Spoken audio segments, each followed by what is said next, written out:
Vote পর্ব চলাকালীন বিজেপির হয়ে কেন্দ্রীয় স্বরাষ্ট্রমন্ত্রী অমিত শাহ আগের তৃণমূল সরকারের বিরুদ্ধে চার্জশিট প্রকাশ করেছিলেন। প্রতিশ্রুতি দেওয়া হয়েছিল বিজেপি রাজ্যের ক্ষমতায় এলেই ব্যবস্থা নেওয়া হবে। প্রতিশ্রুতি পালনে নতুন সরকার যে তৎপর বোঝা গেল শপথ গ্রহণের 10 দিনের মধ্যে। খুলল ফাইল। 15 বছরের তৃণমূল জামানায় মহিলাদের ওপর একের পর এক অত্যাচারের অভিযোগ উঠেছে। শুরু হয়েছিল পার্ক স্ট্রিট ধর্ষণ কাণ্ড দিয়ে, তারপরে নদিয়ায় সন্ন্যাসিনী ধর্ষণ, হাঁসখালি ধর্ষণ খুন, Sandeshkhali Kasba law college, Durgapur medical college সহ একাধিক ধর্ষণের অভিযোগ উঠেছে। আর সেই সমস্ত অভিযোগ খতিয়ে দেখতে কমিটি তৈরি করল রাজ্য সরকার। চেয়ারম্যান করা হয়েছে অবসরপ্রাপ্ত বিচারপতি সমাপ্তি চট্টোপাধ্যায়কে। তাৎপর্যপূর্ণভাবে কমিটিতে রাজ্যের প্রতিনিধি হিসেবে থাকছেন এডিজি পদমর্যাদার আইপিএস অফিসার দময়ন্তী সেন। বস্তুত 2011 রাজ্যে তৃণমূল সরকারের শুরুতেই পার্ক স্ট্রিটে ধর্ষণের অভিযোগ উঠেছিল। কলকাতা পুলিশের তৎকালীন গোয়েন্দা প্রধান দময়ন্তী সেন ধর্ষণের অভিযোগে শিলমোহর দেন। এরপরেই শাসকের রোষে পড়তে হয় মহিলা এই আইপিএস অফিসারকে। এই অবস্থায় রাজ্য জুড়ে হওয়া নারীদের ওপর অত্যাচারের ঘটনা খতিয়ে দেখতে রাজ্য সরকারের কমিটিতে দময়ন্তীর উপস্থিতিকে তাৎপর্যপূর্ণ বলেই মনে করা হচ্ছে। কমিটির ঘোষণা করতে গিয়েই মুখ্যমন্ত্রী শুভেন্দু অধিকারী জানিয়েছেন, কমিটি স্পট ভিজিট করবে, থানায় আয়োজন করা হবে জনশুনানির। স্পেশালি এসসি এসটি এবং মাইনরিটি মহিলাদের উপরে যেভাবে অত্যাচার হয়েছে, এই বিষয়ে আরেকটি কমিশন আমরা তৈরি করেছি, আমাদের কমিটমেন্ট ফুলফিল করলাম।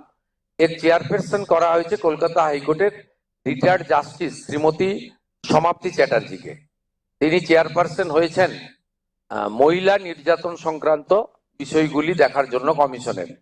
সেখানে মেম্বার সেক্রেটারি আমাদের এডিজি র্যাঙ্কের আইপিএস অফিসার আমাদের শ্রীমতী দময়ন্তী সেন, তাকে মেম্বার সেক্রেটারি করা হয়েছেন। এই দুজন মেম্বার সেক্রেটারি চেয়ারপারসনের পারমিশন নিয়ে তারা বিভিন্ন থানা এবং জেলাতে স্পট ভিজিটও করবেন এবং স্টেটমেন্ট রেকর্ডও করবেন। সবাইকে কলকাতা আসারও দরকার হবে না, এবং জনশুনানির মতো আয়োজনও বিভিন্ন থানা স্তরে তারা করবেন।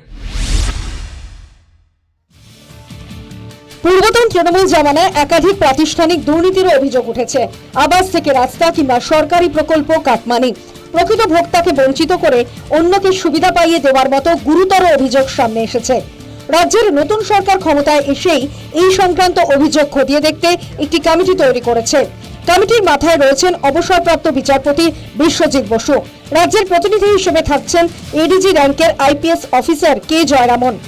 দোষীদের বিরুদ্ধে ব্যবস্থা নেওয়ার পাশাপাশি লুট হওয়া সরকারি অর্থ ফেরানোর চেষ্টাও সরকার করবে বলে জানিয়েছেন মুখ্যমন্ত্রী শুভেন্দু অধিকারী।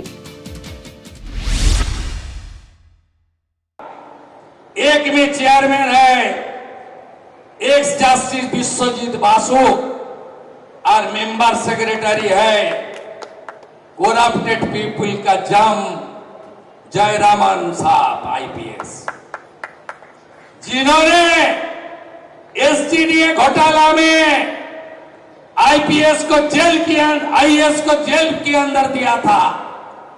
जयरामन साहब ही सब भ्रष्टाचारी को अंदर करने का काम करेगा। মন্ত্রিসভার বৈঠকে অনুমোদন পেয়েছে দুটি কমিটি। কাজ শুরু করবে 1 জুন থেকে। 2-3 মাসের মধ্যে রিপোর্ট দেবে কমিটি। কমিটি 30 দিনের মধ্যে সুপারিশ করবে বলেও আশা প্রকাশ করেছেন মুখ্যমন্ত্রী। News time.